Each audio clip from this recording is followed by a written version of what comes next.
Hello students, welcome to Shiny Max 10ஆம் வகுப்பு பயிற்சி 1.3ல 10வது கொஸ்டின் பார்க்கலாம். அருகில் உள்ள அட்டவணையில் 4 நபர்களின் முன்னங்கைகளின் நீளம் மற்றும் அவர்களுடைய உயரங்களின் தகவல்கள் வழங்கப்பட்டுள்ளன. அதாவது இங்க ஒரு அட்டவணை கொடுத்திருக்காங்க. இதுல 4 நபரோட முன்னங்கைகளின் நீளம் இங்க கொடுத்திருக்காங்க, உயரம் இந்த சைடு கொடுத்திருக்காங்க. ஓகேங்களா? அந்த விவரங்களின் அடிப்படையில் ஒரு மாணவர் உயரம் y மற்றும் முன்னங்கை நீளம் எக்ஸுக்கான உறவை y ax கூட்டல் b என கண்டுபிடித்தார். அதாவது முன்னங்கையின் நீளம் எக்ஸ், உயரம்னா y, இதை ரெண்டையும் வச்சு அதோட உறவை கண்டுபிடிச்சிருக்காரு. y ax கூட்டல் b. ஓகேங்களா? இந்த சம்மில் இது ரொம்பவே முக்கியம். இங்கு a மற்றும் b ஆகியவை மாறிலிகள். இதில் இருக்கக்கூடிய a b ரெண்டுமே மாறிலிகள்னு கொடுத்துருக்காங்க. ஃபர்ஸ்ட் சப்டிவிஷன் என்னன்னா, இந்த உறவானது சார்பாகுமா என ஆராய்க. அதாவது இந்த உறவு சார்பா இல்லையான்னு கண்டுபிடிக்கணும். அது கண்டுபிடிக்கணும்னா அம்புக்குறி படம் வரையணும். இப்ப அட்டவணையை பாருங்க. எக்ஸ் இருக்கா, எக்ஸ் அப்படின்னு எழுதிக்கிட்டு 35 45 50 55 இதை எழுதிக்க போறோம். எழுதிக்கலாம். முதல் எக்ஸ், அதுக்கு கீழே 35 45 50 55. இனி ஒய் அட்டவணையில y இங்கே இருக்கு. 56 65 69.5 74. இப்ப இதை எழுதிக்கலாம். 56 65 69.5 கடைசியா 74. இப்போ அட்டவணையில 35க்கு நேரம் என்னது இருக்கு? 56. அப்போ எக்ஸ்ல 35, ஒய்ல 56. இந்த மாதிரி கோடு போட்டுக்கிட்டு நடுவில் அம்புக்குறி வரைஞ்சுக்கணும்.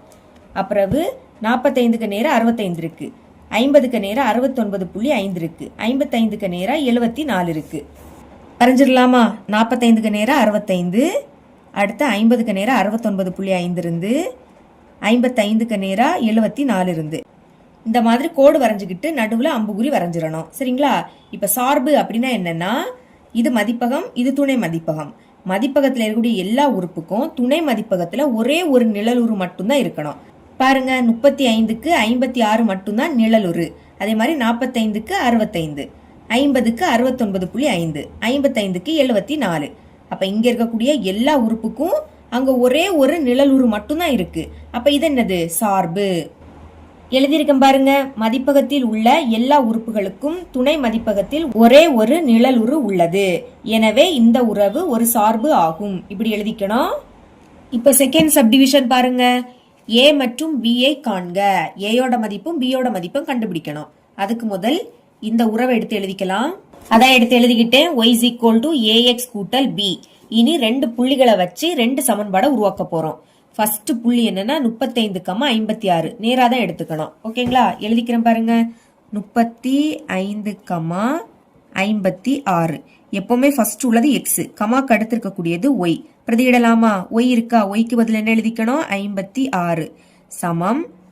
அடுத்து ஏ இருக்கு, ஏ ரெண்டாவது எழுதிக்கலாம். எக்ஸோட மதிப்பு முதல்ல எழுதிக்கலாம். எக்ஸோட மதிப்பு 35. இனி இந்த ஏ எடுத்து எழுதிக்கலாம். பிளஸ் அந்த பி. இத சமன்பாடு 1 எடுத்துக்கோங்க. அடுத்து ரெண்டாவது புள்ளி 45, 65 எடுத்துக்கலாம். 45, 65. இப்ப ஃபர்ஸ்ட் உள்ளது எக்ஸ், ரெண்டாவது இருக்கக்கூடியது ஒய். பிரதியிட்டுருங்க. ஒய்யோட மதிப்பு என்னது? 65 சமம். அடுத்து ஏ ரெண்டாவது எழுதிக்கலாம். எக்ஸோட மதிப்பு ஃபர்ஸ்ட் எழுதிக்கலாம். எக்ஸோட மதிப்பு 45. இனி இந்த ஏ எடுத்து எழுதிக்கிறேன். பிளஸ் அந்த பி. இது சமன்பாடு 2.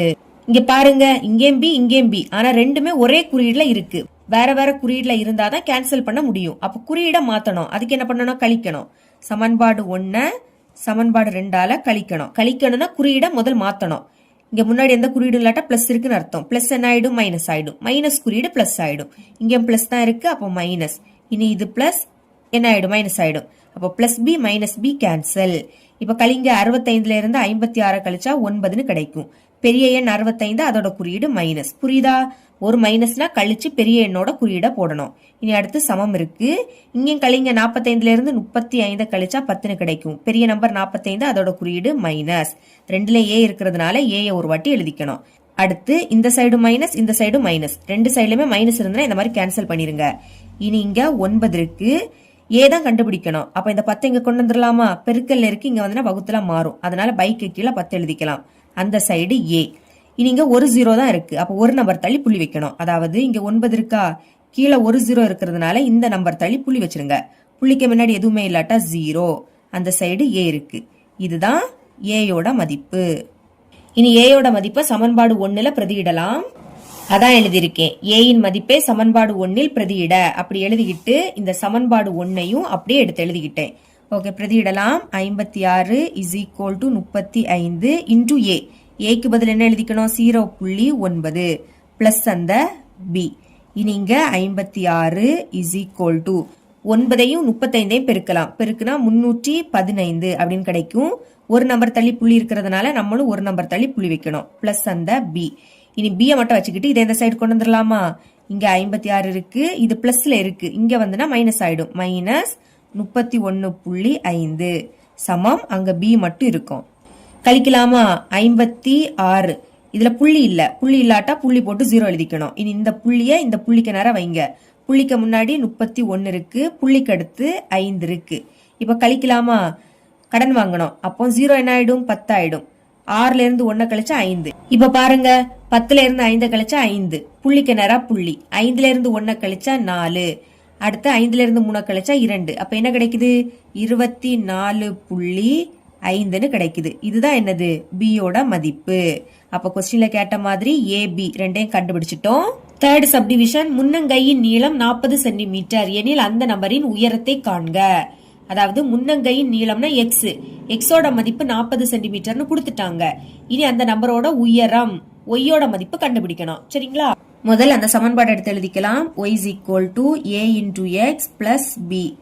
கொஸ்டின்ல எக்ஸோட மதிப்பு கொடுத்திருந்தாங்க, என்னன்னா 40 சென்டிமீட்டர். ஏயோட மதிப்பு நம்ம கண்டுபிடிச்சோம் 0.9, பியோட மதிப்பும் கண்டுபிடிச்சோம் 24.5. இப்ப இதுல பிரதியிடலாமா? y தான் கண்டுபிடிக்கணும். y is equal to ஏயோட மதிப்பு 0.9 இன்டூ எக்ஸ், எக்ஸோட மதிப்பு 40 பிளஸ் பி, பியோட மதிப்பு என்னது 24.5. பெருக்கிடலாமா? முதல் 9ஐயும் 40ஐயும் பெருக்கலாம். 9 4 36. அடுத்து அந்த ஒரு 0 அப்படியே வந்துடும். இங்க ஒரு நம்பர் தள்ளி புள்ளி இருக்கு, அப்ப நம்மளும் ஒரு நம்பர் தள்ளி புள்ளி வைக்கணும். பிளஸ் அந்த 24.5. இனி கூட்டிடலாமா? முதல் 36.0 எழுதிக்கலாம். அடுத்து இந்த புள்ளிய இந்த புள்ளிக்கு நேரா வைக்கணும். புள்ளிக்கு முன்னாடி என்னது இருக்கு, 24. புள்ளிக்கு அடுத்து 5 இருக்கு, கூட்டிருங்க. 0 5 கூட்டினா 5, புள்ளிக்கு நேரா புள்ளி. 6 4 கூட்டினா 10, அப்ப 0 பாக்கி 1. 1 3 4, 4 கூட 2 கூட்டினா 6. அப்ப என்ன கிடைக்குது, 60.5. இதுதான் ஒய்யோட மதிப்பு. ஆன்சர் எழுதிக்கலாம். therefore அந்த நபரின் உயரம் எவ்வளவு, 60.5 அங்குலம் ஆகும். ஏன் நம்ம அலகு அங்குலத்துல எழுதியிருக்கோம்னா, அட்டவணையில உயரத்தோட அலக அங்குலத்துல தான் கொடுத்திருக்காங்க. அதனாலதான் நான் அப்படியே எடுத்து எழுதிக்கிட்டேன். இப்போ ஃபோர்த் சப்டிஷன் பார்க்கலாம். உயரம் 53.3 அங்குலம் எனில் அந்த நபரின் முன்னங்கையின் நீளத்தை காண்க. இங்க உயரம் கொடுத்திருக்காங்க, உயரம்னா ஒய், ஒய்யோட மதிப்பு கொடுத்துக்கிட்டு முன்னங்கை நீளம் அப்படின்னா எக்ஸ், எக்ஸோட மதிப்பு என்ன அதை தான் கண்டுபிடிக்கணும். சால்வ் பண்ணலாம். முதல்ல அந்த சமன்பாடு எடுத்து எழுதிக்கிட்டேன். இனி உயரம் ஒய்யோட மதிப்பு கொஸ்டின்ல கொடுத்திருந்தாங்க, ஏபி, இதுவும் எழுதியாச்சு. இப்ப இது எல்லாத்தையும் இந்த சமன்பாடுல பிரதியிடலாமா? பாருங்க, ஒய்யோட மதிப்பு 53.3. அடுத்து சமம் இருக்கு. இனி ஏயோட மதிப்பு 0.9 இன்டூ எக்ஸ், எக்ஸ் தான் இங்க கண்டுபிடிக்கணும். பிளஸ் பியோட மதிப்பு 24.5. இப்ப இதை மட்டும் இங்க வச்சுக்கிட்டு இதை இந்த சைடு கொண்டு வந்துடலாமா? அதுக்கு முன்னாடி இங்க உள்ளதை எடுத்து எழுதிக்கணும். 53.3 பிளஸ் 24.5 இங்க வந்துனா மைனஸ் 24.5 மாறும். சமம் இனி அங்க 0.9 இன்டூ எக்ஸ் மட்டும் தான் இருக்கும். இப்ப நடுவுல மைனஸ், அப்ப கழிக்கலாமா? முதல் 53.3 எழுதிக்கலாம். இனி இந்த புள்ளிய புள்ளிக்கு நேரம் வச்சிருங்க. புள்ளிக்கு முன்னாடி என்னது இருக்கு, 24. புள்ளிக்கு அடுத்து 5 இருக்கு.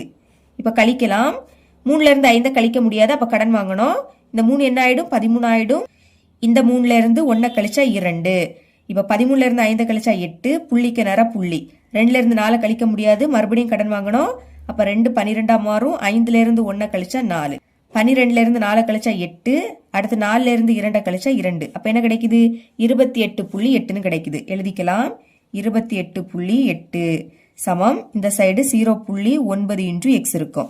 இனி எக்ஸை மட்டும் வச்சுக்கிட்டு இதை இந்த சைடு கொண்டு வந்துடலாமா? முதல்ல இங்க உள்ளதை எடுத்து எழுதிக்கலாம். 28.8 0.9 பெருக்கல்ல இருக்கு. இங்க வந்து வகுத்துல மாறும். அப்போ பைக்கு கீழே 0.9 எடுத்து எழுதிருங்க. சமம். இனி அங்க எக்ஸ் மட்டும் தான் இருக்கும். இப்போ இந்த புள்ளியை நீக்க போறேன். பாருங்க, ஒரு நம்பர் தள்ளி தானே புள்ளி இருக்கு. அப்ப எதால பெருக்கணும்? 10ஆல பெருக்கணும். ஏன்னா இங்க ஒரு 0 இருக்கா? அப்ப பெருக்கும் போது இந்த புள்ளி ஒரு நம்பர் தள்ளி வெளியே வந்துடும்.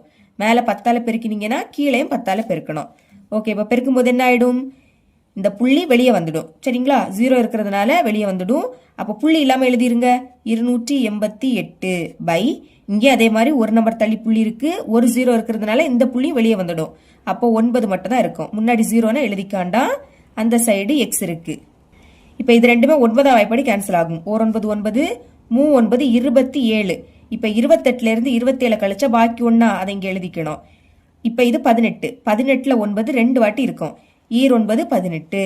இப்ப எக்ஸோட மதிப்பை ஈஸியா கண்டுபிடிச்சிட்டோம். மேல பாக்கி என்னது இருக்கு? 32. கீழே ஒண்ணுனா எழுதிக்காண்டாம். இதுதான் அந்த நபரின் முன்னங்கையின் நீளம். எழுதிக்கலாம். therefore அந்த நபரின் முன்னங்கையின் நீளம் எவ்வளவு? 32 சென்டிமீட்டர்.